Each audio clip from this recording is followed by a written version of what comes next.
Il Consiglio regionale celebra a Trieste i 50 anni di autonomia del Friuli Venezia Giulia. Una cerimonia, dice il presidente dell'Assemblea Maurizio Franz, che dovrà servire a ricordare il passato ma soprattutto a riflettere sul futuro, sui modelli di autonomia, sulle riforme possibili, sulla specialità da rivisitare ma ancora attuale e necessaria. In un'aula gremita gli interventi si susseguono, ripercorrendo, anche nelle parole dei capigruppo, il quanto è stato fatto e il quanto resta da fare. Nella sua Lectio Magistralis, il presidente della Consulta, Franco Gallo, parla della necessità di potenziare le regioni come istituto in sé e dare loro spazio, secondo quanto dice l'articolo 5 della Costituzione, un progetto organico, insomma, dove si incontrano i principi di regionalismo e centralismo nel quadro che l'Europa ha disegnato. Già, l'Europa.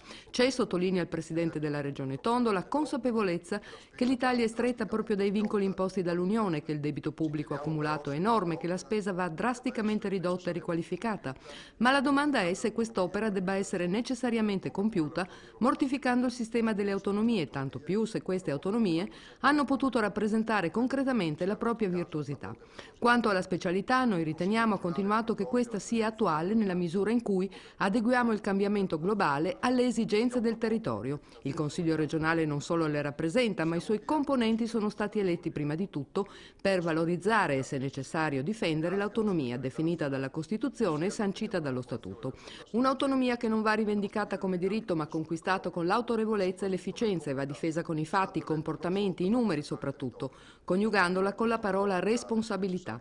E proprio la responsabile partecipazione, collaborazione e sacrificio della nostra gente ha reso possibile quanto fatto in questi anni. La celebrazione dei primi 50 anni di autonomia non sarebbe tale, conclude Tondo, senza far giungere loro un forte attestato di stima, senza il ricordo, il riconoscimento e il ringraziamento a quanti, in questo lungo arco di tempo, hanno rappresentato e difeso la nostra regione.